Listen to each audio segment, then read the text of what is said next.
and his newest book just came out 8 days ago called The Internet of Money, which is a masterpiece to read. Please help me welcome Andreas Antonopoulos.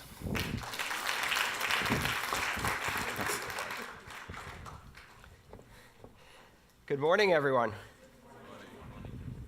Let's start with a quick poll here. How many of you have used a digital currency like Bitcoin at least once? And how many of you own Bitcoin at this moment, or any other digital currency? Okay, we can fix that. If you like, later on today, come find me. I would be delighted to demonstrate to you how to set up a Bitcoin wallet on your smartphone, and I will give you your first fraction of a Bitcoin, not a whole Bitcoin, and show you how a transaction works. Because Bitcoin and the digital currency revolution it has started is best demonstrated and experienced than explained. It's actually very difficult to explain Bitcoin. I've spent the last 5 years learning how to explain Bitcoin. That is my full-time job. Unfortunately, the developers keep making new stuff, which I then have to explain all over again. So, for a moment, forget everything you think you know about Bitcoin. Forget everything you've heard about blockchain, and let's start from basics.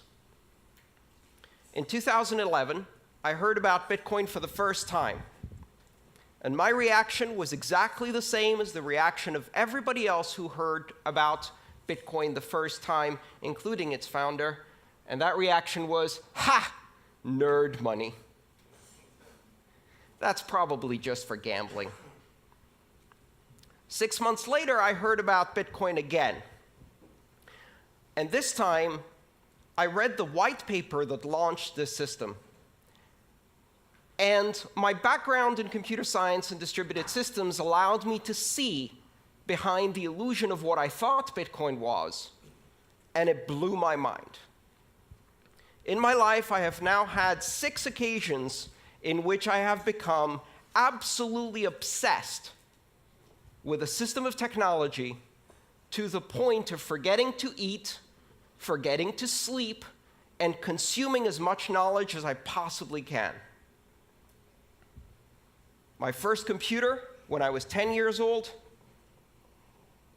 my first programming language experience, my first modem, my first access to the web, the first time I used the web browser, the first time I downloaded and installed the Linux operating system, and then Bitcoin. When I've discovered it, I spent 4 months consuming as much as I could, except food. I lost 26 pounds on the highly inadvisable diet of obsession. I have not emerged from that because I keep finding new layers of depth to understand this. And the reason it's so fascinating is because it isn't what it appears to be at first glance. Bitcoin isn't money. The blockchain isn't a system of currency. It is a platform of trust. It's not a company. It's not a product. It's not a service you sign up for. It's not a currency. Currency is just the first application. It is the concept of decentralization applied to the human communication of value. Because what is money? InQ told us it's an illusion. It's imaginary. And the reason we don't grasp that is because it's so deeply embedded in our civilization. Money is one of the oldest technologies that humanity has. It precedes writing. How do we know that? The very first samples of writing we have are spreadsheets. They are tallies and ledgers of debts owed, and money pre-existed that writing. You might even speculate that money had an oral tradition until it needed to invent a written tradition, so writing was created for it. In the history of money that now spans tens of thousands of years, there have been maybe 5 major changes. From pure barter exchange to the introduction of the first abstraction of value, shells, feathers, beads, nuts, stones, and then precious metals, and then paper money, and then plastic money, and now network money. Bitcoin introduces a platform on which you can run currency as an application on a network without any central points of control, a system completely decentralized like the internet itself. It is not money for the internet, but the internet of money. And what is money? Money is a language. Money is a linguistic abstraction. Money is a language that we use to communicate value to each other. Money simply allows us to express value, and that value may have economic consequences, but it also has other consequences. We use money to express and create social bonds and relationships and associations and to create organization. Bitcoin is the first system of money that is not controlled by any entity, that is completely decentralized. And what that does is it introduces the very same things that the internet brought to communication. If money is speech, if money is a language, and you disconnect it from all other media, and you make it pure speech, pure content, an internet content type, a protocol designation, money over IP, it completely separates it from all of these previous notions of nations, sovereign issuers, institutions that control. And so we go from institution-based money to network-based money. And of course, everyone will welcome this with open arms. Not a chance. What do you think they said the first time someone was presented with a gold depository certificate instead of a gold coin? They said, "That's not money. Go away." What do you think happened in 1950, the first time someone showed up at a motel and presented their Diners Club membership card and said, "I'll pay with this piece of paper"? That's not money. Go away. And now we're on the verge of a new transformation of money. We're on the verge of creating the first completely global, completely borderless, completely decentralized, and completely open form of money. One where you can build applications because this money is programmable. And you don't need to ask anyone's permission to launch an application any more than you need to ask permission to launch an application on the internet. And the only requirement to have a successful application on the Internet of Money is 2 interested participants. That is your market segment, and you have an application.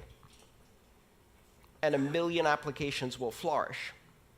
When you push innovation to the edges of the network, when you remove the requirement for permission, what happens? Exponential explosion in innovation.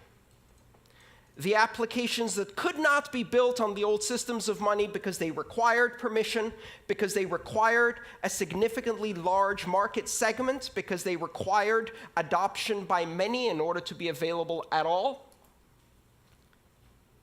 Now, none of those requirements exist. Anyone in the world can download an application or use even a feature phone with text messaging and immediately acquire the same powers that institutions of banking have today. And when I say anyone, that's only scratching the surface. Because ironically enough, not only does Bitcoin and blockchain currency not recognize borders, it also does not recognize people. It doesn't matter if you're a person or a refrigerator or a self-driving car. Throughout the history of money, ownership of currency required personhood, either as an individual or as an association of individuals in a corporation. Bitcoin can be owned by machines. Bitcoin can be owned by software agents. Machines can pay each other. And that is not just about economic activity. It's the basis for market-based security systems. It's the basis for creating bonds of authentication between devices. It's the basis of new applications that have never been done before. Bitcoin and blockchain technology unifies the systems of money. Today we have systems of money for small payments, systems of money for large payments. We have systems of money for payments between individuals. We have systems of money for payments between companies. We have systems of money for payments between governments. Does that remind you of something? That's how communication used to be before the internet. We had systems of communication for pictures, systems of communication for letters, systems of communication for short distance and long distance, and the internet came and unified all of those. What the Internet of Money does is it creates a single network which can do a microtransaction to a gigatransaction in seconds, anywhere in the world, for any participant without permission. But if you just look at the application of money, you're missing the point. Because you can take the language, the building blocks of this platform, and use them to construct other languages that communicate value. Tokens, reward points, brand loyalty coins. Today, there are over 1,000 digital currencies using the design pattern, the recipe of Bitcoin. Most of them are junk. Some of them are not. And over the next decade, we are going to see tens of thousands and then hundreds of thousands of coins. Some will have economic use. Some will simply be expressions of loyalty, affiliation. They will represent items in the physical world. The title for a house.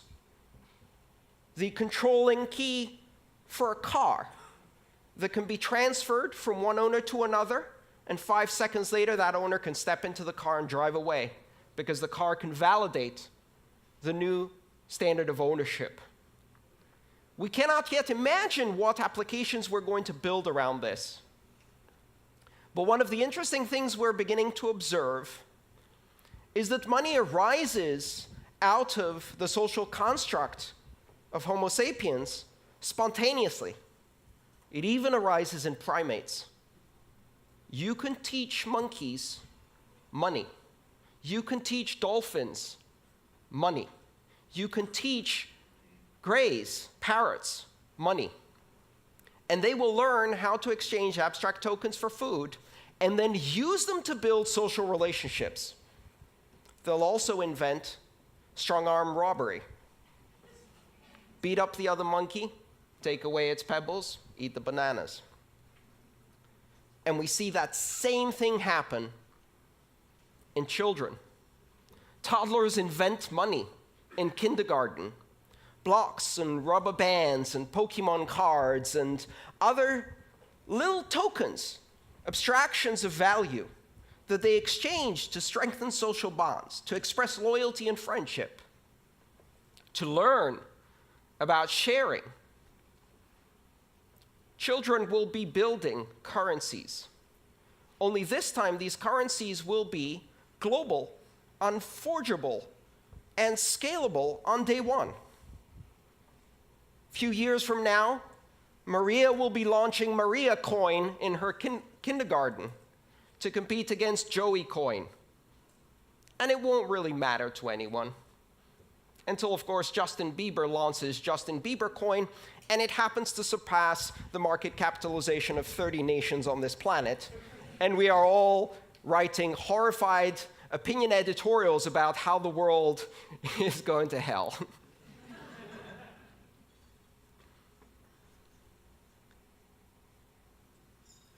What's happening with this technology is astonishingly deep. And for certainly some of the companies in this room, it's a bit scary. Banking has never been the most innovative sector in the world because there is a very careful balance between innovation and the conservative fiduciary duty that exists in banking, that must exist when you control other people's money. And yet with Bitcoin, you don't control other people's money. In Bitcoin, I control my money. I have complete and total authority over my Bitcoin. It cannot be seized, it cannot be frozen, it cannot be censored, my transactions cannot be intercepted, and they cannot be stopped. And I can do so with almost complete anonymity, and so can anyone 5 minutes after they download an application, and money has changed forever, and banking has changed forever.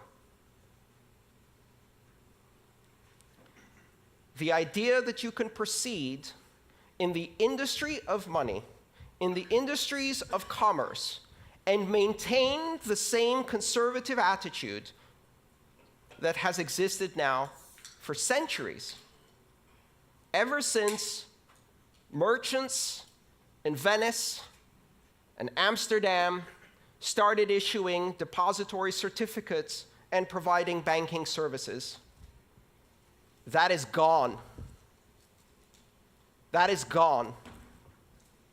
You cannot operate closed systems that have borders and require permission to join at a rate of innovation that is controlled by the most conservative tendencies within your organization, because now you are competing with a technology that enables exponential growth, exponential innovation at the edges without permission by anyone in the world.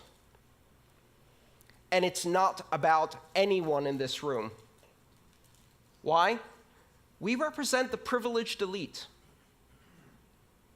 I can go onto a brokerage account, open it up online, and be trading on the Tokyo stock market within 12 hours in yen. That is the privilege that I have. 1.5 billion people have that privilege. 6 billion people can operate mainly in one currency and perhaps have some basic banking services. 4 billion people are significantly underbanked, and an astonishing 2.5 billion people are completely unbanked. They will leapfrog. They will never have a relationship with a bank. Every single child born today will never have a bank account. They will have a bank app. A bank app that doesn't give them an account, a bank app that makes them a banker, an international banker in an app. They will not be permitted to open a bank account until they're 16 years old. By that time, I hope they will have at least 6 or more years of experience with digital currencies. And I would like to watch them walk into a bank branch to have someone explain to them what 3 to 5 business days means. It is highly likely that children born today will never get a driving license because they'll have self-driving cars, but they will also never use paper money. Because by the time they get to an age where they really start using money, there is no paper money. It will seem as anachronistic as a fax machine or horse and buggy seems to us. Exponential innovation on a global basis, giving access to the other 6 billion. They have enormous need, and this system offers them a solution. It's not ready yet. It's nascent. It's complex. It's impossible to use for most people. In 1989, I sent my first email. In order to do so, I had to compile a version of the Unix mail program using a C compiler and Unix command line skills.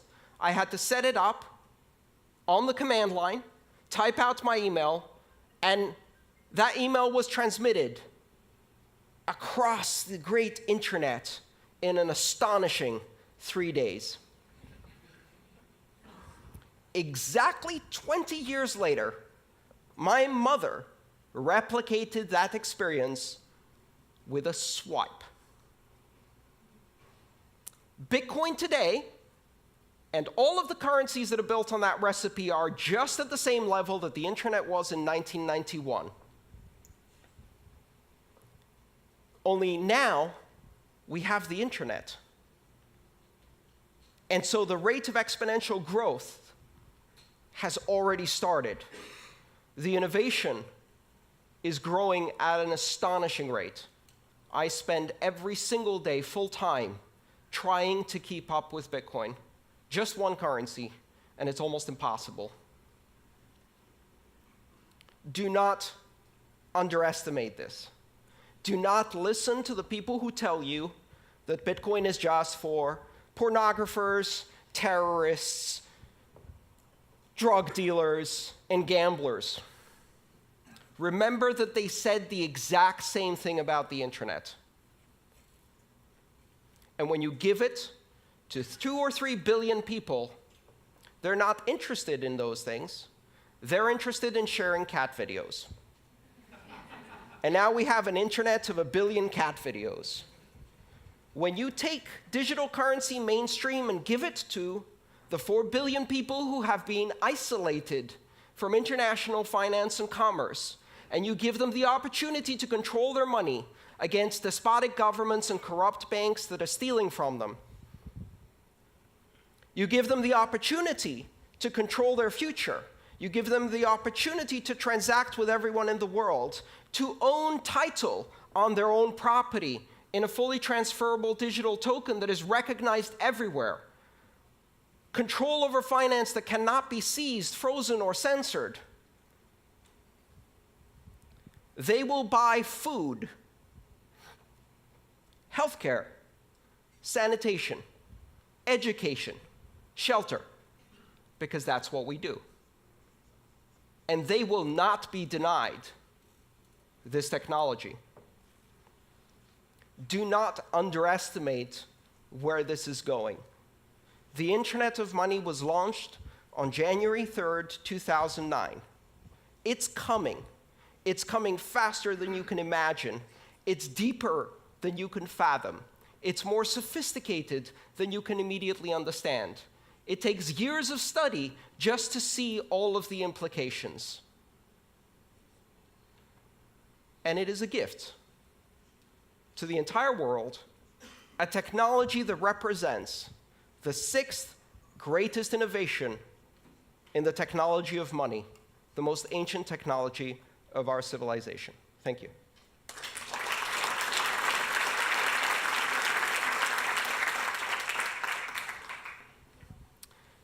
Shall we do some questions? We've got plenty of time for questions. Christian.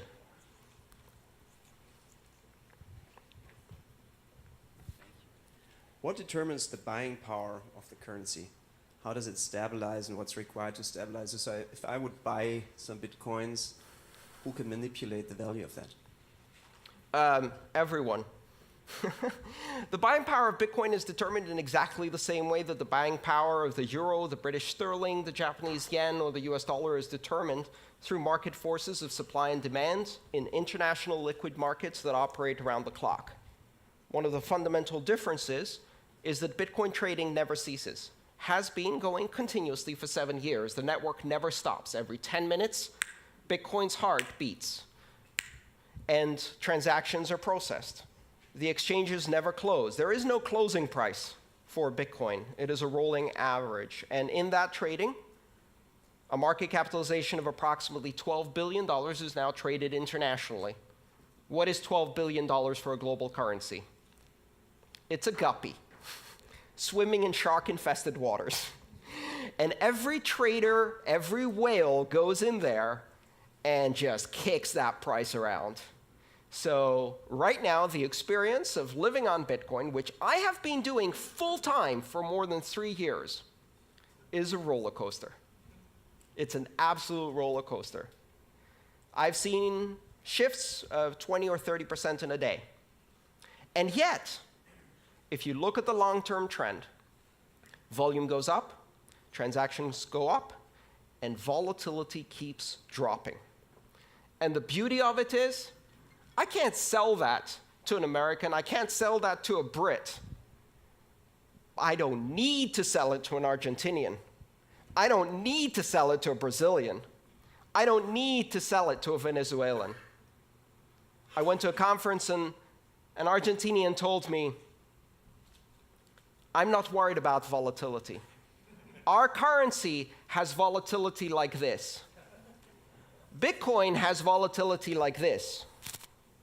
I'd rather be going in that direction. And you don't need to tell them why.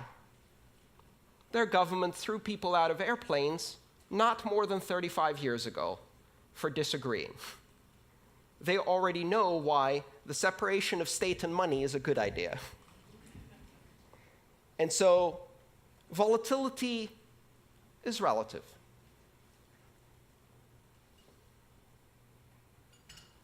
Any other questions? Come on. Yeah. Let's get a microphone to you. 1 second. Yeah, okay, so only one short. Sorry. Where are we? There you are. Sorry. Thanks. Great speech. Obviously, it sounded a little bit like one side of the coin. So we also read all these, big hacks, and I don't know, on Bitfinex, I think they stole 40% of the money. I think also this autonomous organization have been hacked, and all these things. Can you just reflect a little bit on the dark side of those aspects that might not win our full trust into this evolution? Absolutely.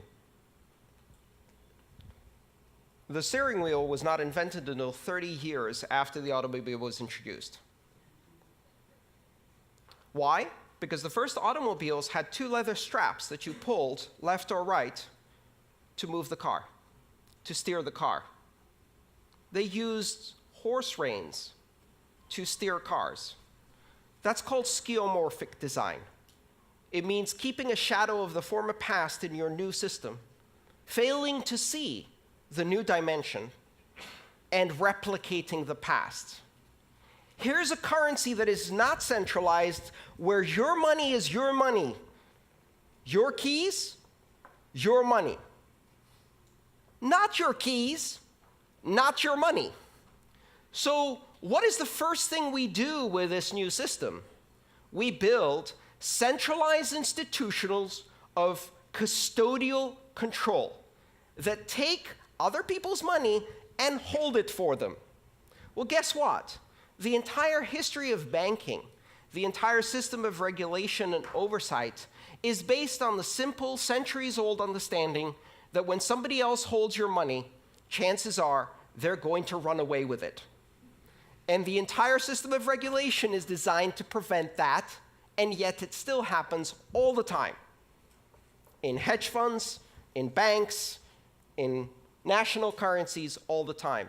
And so, of course, if you replicate custodial accounts, exchanges that take other people's Bitcoin and concentrate it, it happens again. Even worse, because there are no oversight and regulations in most of these spaces. The answer is really simple. Stop centralizing the decentralized currency.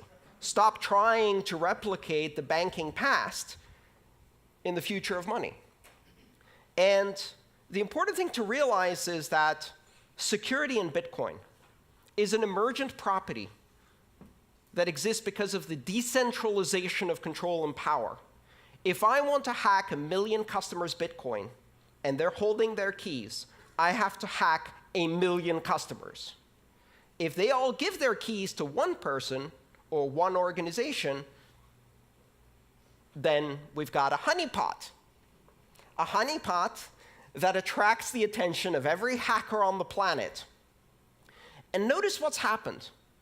Over 7 years, and with a market capitalization of $12 billion, Bitcoin is the largest cryptographic deployment in the world, the largest public key infrastructure in the world, the largest security honeypot in the world. And it is not secure because it doesn't get attacked. It is secure because it generates immunity by being attacked all the time, 24 hours a day by the most sophisticated attackers this planet has. And if you, in that environment, set up a centralized custodial exchange using PHP and MySQL, and you park a $150 million honeypot in there, you're inviting the sharks. Bitcoin banks get hacked. Bitcoin exchanges get hacked. Bitcoin has not been hacked and cannot be hacked because there is no point of control that you can apply pressure on. It's completely decentralized. All right, maybe one more question? Yes. Where does supply of Bitcoin come from? And how are you sure the market doesn't get oversupplied? The supply of Bitcoin is determined algorithmically based on a geometrically declining supply function, meaning that in the beginning, every 10 minutes, 50 new Bitcoin are created. So every block, the heartbeat, 10 minutes, created 50 new Bitcoin. This Bitcoin is used as a reward in a game theory-based security model that ensures that every transaction is independently validated by completely anonymous actors who have to stake electricity as a guarantee of the security work they've done. And if they succeed in doing the security work of validating transactions correctly, they earn as a reward, based on a probabilistic return, that reward, 50 Bitcoin every 10 minutes. That's how currency is introduced into the economy. Every 4 years, it gets cut in half. 50 to 25 in November of 2012. And this year in July, this past July, we had our second halving event, which was celebrated with birthday parties all over the world. And Bitcoin's reward went from 25 to 12.5 Bitcoin. As a system, it's designed to have a monetary policy that is purposefully deflationary and simulates the issuance of precious metals. It gets harder and harder and harder to mine gold at greater and greater and greater cost. And Bitcoin is the same. The idea being that less and less is issued over time. If you follow that geometric curve, at some point you reach the end. In the year 2141, Bitcoin is no longer issued. 21 million coins is the asymptotic cap. It will never reach 21 million coins. That is part of the protocol. It is an unchangeable part of the protocol, and it is a rule enforced by every system that participates in the Bitcoin network. It is meant to be sound money, but it's not the only monetary policy that exists. There are several other currencies that implement different monetary policies. The idea is really for Bitcoin to serve as a very, very solid reserve currency for many other things. Andreas, may I ask you one question? Please. What advice do you have to give to companies here who are from non-financial institutions about how they should take tactical steps to think about experimenting with the blockchain in terms of storing value? I think understanding that it's not just currency, understanding that it is a platform for trust, understanding that it can be used as a historical record of truths that can register information, that it can be used to create all kinds of tokens that can be exchanged between your customers, your suppliers, your manufacturers, that it can also be used simply as a currency for any cross-border transactions, import-export activities, remittances-based flows, paying associates and affiliates, all of the things that today are expensive, slow, and difficult become cheap, fast, and easy when you use one of these digital currencies, but it's still early.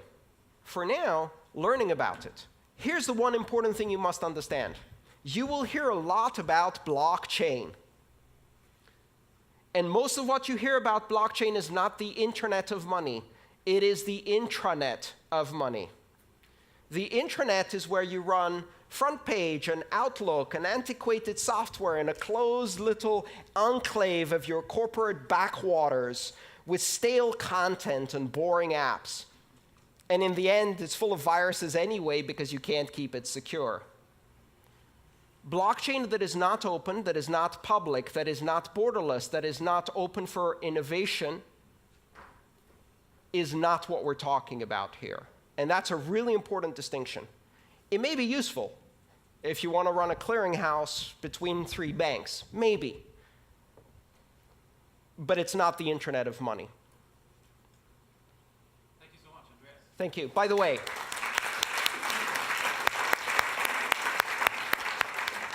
everybody who asked a question gets a free copy of my book. Come and see me in the back there. Thank you so much. Thank you.